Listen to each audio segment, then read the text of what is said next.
Let me do it again. YouTube. YouTube. What's going on? We got where the fuck is Mario Judah? Hey Pablo, you know where Mario Judah been at? I know where I'm finna be at. Alright, let me just get started with the video. After rapper slash rock star Mario Judah burst onto the scene in the midst of the pandemic with a unique look and a one-of-a-kind sound, he discovered for himself that the internet can they both take fat it as hell. away just as That's quickly crazy. as it giveth, with a Damn. series What the of fuck this nigga been at? videos from his personal life that cast a long shadow over his professional accomplishments. I take things to a different level, and I figured, you know what?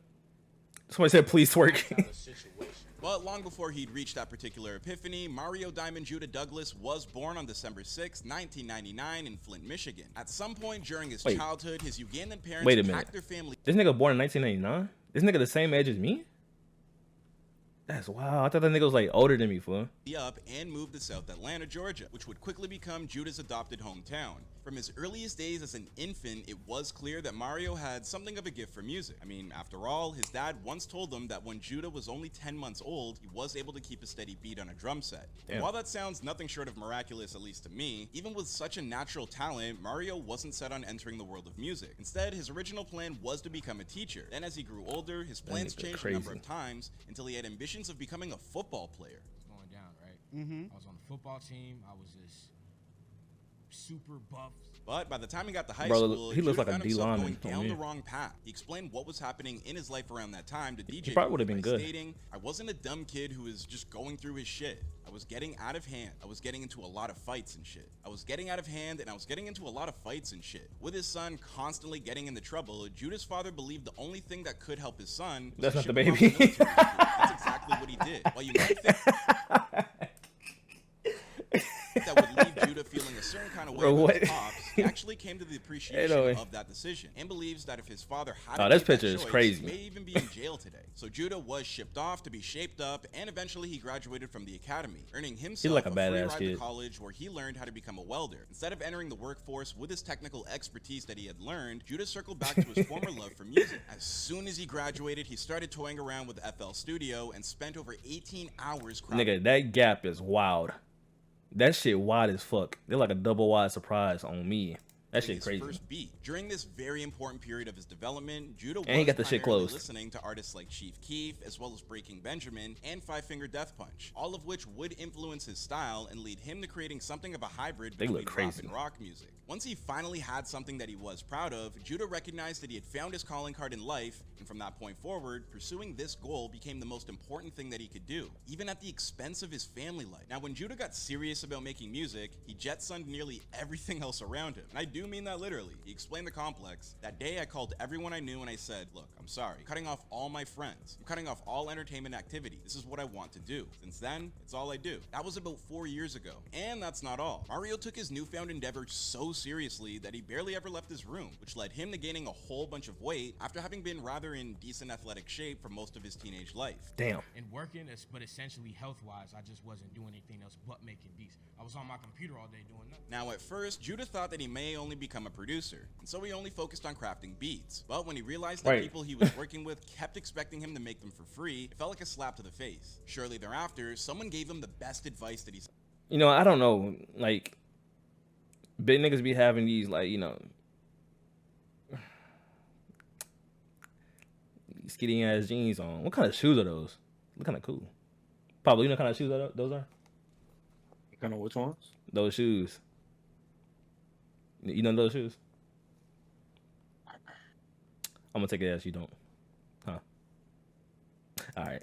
What are those? Try performing himself. In January of 2020, Judah began recording his own hooks for the first time. Much like every other stage in his journey, it was a learning process. What the fuck is he leaning It on? wasn't until he began messing around with the sound of his voice that things really began to pay off. By utilizing a technique that's known as vibrato, Judah discovered that he could create a rapid and slight variation in the pitch of his voice. That's what I'm saying. And that was the day that Mario Judah discovered his superpower. Then, weeks later, the pandemic hit, and with the entire world entering lockdown, Judah decided to capitalize capitalize on everybody being stuck at home by releasing his first music online, a song titled Crush. And as it turns out, Judah crushed that first release. I'm really sorry about the pun. I'll donate to whatever charity you want. But it's simply the truth. The track blew up online. Before he knew it, industry connects were reaching out to him to become a part of his journey, including the production company One Room Media, who helped Judah shoot his very first music video free of charge. A few months later, in September of 2020, Judah dropped what would become his calling card, the music video to Die Very Rough, a monstrous rap track with a deadly rock and roll beat that cemented his place in the hip-hop landscape. He had actually released a single not gonna lie,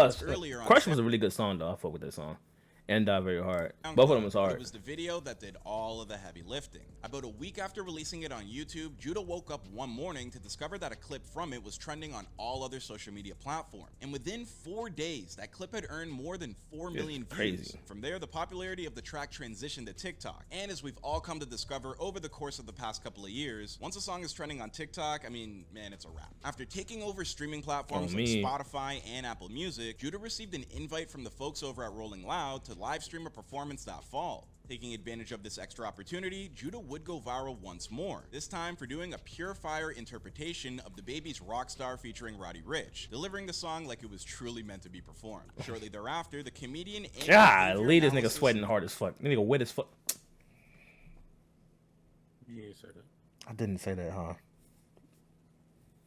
I didn't say that.